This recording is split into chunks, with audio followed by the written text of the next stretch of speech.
നമ്മളിൽ എത്ര പേര് എന്തും സംഭവിച്ചതെൻ്റെ നന്മയ്ക്കായെന്ന് വിശ്വസിക്കുന്നു? ഇന്ന് മുറിവേൽക്കപ്പെട്ട ഹൃദയമാണെങ്കിൽ ഇത് ചിന്തിച്ചാൽ മതി. നിങ്ങൾ നന്മ ചെയ്തിട്ടും വർഷങ്ങളായി നിങ്ങൾ നല്ലത് ചെയ്തിട്ടും നന്മ ചെയ്തിട്ടും നല്ലത് ചിന്തിച്ചും വരുന്നു. പക്ഷെ നിങ്ങൾ എപ്പോഴും ക്രൂശിക്കപ്പെടുന്നുവെങ്കിൽ ഇതോർത്താൽ മതി. ഈ ഒരു ഉപമ രാവിലെ ഇന്ന് ഞാൻ ആവശ്യമില്ലാത്ത കുറച്ച് 2-3 വേരുകളുള്ളതുണ്ടായിരുന്നു. ഇവൻ്റെ കൂടെ നിന്ന് അതിനെയൊക്കെ പറിച്ച് കളഞ്ഞു. ഓക്കെ, അപ്പോൾ ഞാനിത് നിങ്ങളോട് പറയാൻ ആഗ്രഹിക്കുന്നത്, ഇത് ഒറ്റ ഒരാളായിട്ട് വളർന്നു വരിക. കാര്യം എന്തുവാ? ഇതങ്ങ് വളർന്നു പോവുക. ഇതിനെ കണ്ട് എല്ലാവർക്കും ഇതിനോട് ദേഷ്യമാണ്.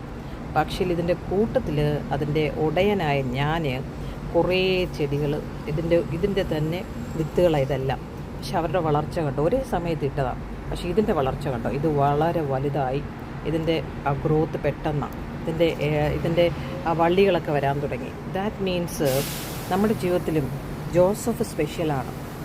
അപ്പോൾ മുറിവുകൾ ഭയങ്കരമായിരിക്കും സ്പെഷ്യലാണെങ്കിലും. അതുകൊണ്ടാണ് ഇപ്പോൾ നന്മയാക്കി മാറ്റും ദൈവം. ഇന്നത്തെ കഷ്ടത നാളത്തെ അനുഗ്രഹം മറ്റൊരാൾക്ക് ദൈവത്തിൻ്റെ പദ്ധതിക്ക് നമ്മളെ ഉപയോഗിക്കാനുള്ളൊരു പാത്രമാണ് നമ്മൾ. സോ ഈ മുറിവ് നല്ലതിനാണ്. പോസിറ്റീവായിട്ടൊന്ന് ചിന്തിക്കാമോ? നീ പോസിറ്റീവായിട്ട് ചിന്തിക്കാമെങ്കിൽ ദൈവത്തിന് നിന്നെ ഈസിയായിട്ട് മോൾഡ് ചെയ്ത് ഇപ്പുറത്ത് കൊണ്ടുവരാൻ പറ്റും. നമ്മളാരും പോസിറ്റീവായിട്ട് ചിന്തിക്കുന്നില്ല. നമ്മൾ ആ വിഷയത്തെ നല്ലതായിട്ട് കാണുക. കഴിഞ്ഞ പ്രാവശ്യമൊക്കെ ഇതുപോലുള്ള സംഭവങ്ങൾ നമ്മുടെ ജീവിതത്തിൽ വന്നിട്ടുണ്ടായിരിക്കാം. ഈ ഇപ്പോഴേറ്റ മുറിവ് പോലെ നമ്മളുടെ റിയാക്ഷൻ വല്ലാത്ത രീതിയിലായിരുന്നിരിക്കാം. പക്ഷേ ഇപ്രാവശ്യം നീ വളരെ വിഷ്ടത്തോടുകൂടി പെരുമാറണം. അവിടെയാണ് നിൻ്റെ വളർച്ച ലോകം കാണുന്നത്, നിന്നെ വേദനിപ്പിച്ചവർ കാണുന്നത്. അതുകൊണ്ട് ഇത് മാത്രം ഒന്ന് ചിന്തിച്ചാൽ മതി, ഇതിൻ്റെ പുറകിലുള്ള ദൈവിക ഉദ്ദേശം. കാരണം യു ആർ ചോസൺ, നീ തിരഞ്ഞെടുക്കപ്പെട്ടതാണ്. സോരെണ്ണം ഇങ്ങനെ വളരുന്നത് ജോസഫേറ്റ മുറിവുകൾ പിന്നീട് അനേക ജാതികളെ രക്ഷിക്കുവാൻ ജോസഫിന് കഴിഞ്ഞു. അപ്പം നീ ഒരു സ്പെഷ്യലാണ്. അതുകൊണ്ടായി വേദന. So power of the positive thinking. ഇപ്പോൾ വചനം പറയുന്നു, നന്മ ചെയ്യുകയിൽ നാം മടുത്തു പോകരുത്, തളർന്നു പോകാഞ്ഞാൽ തക്ക സമയത്ത് നാം കൊയ്യും. ആകയാൽ അവസരം കിട്ടുന്ന പോലെ നാം എല്ലാവർക്കും, വിശേഷാൽ സഹവിശ്വാസികൾക്ക് നന്മ ചെയ്യുക.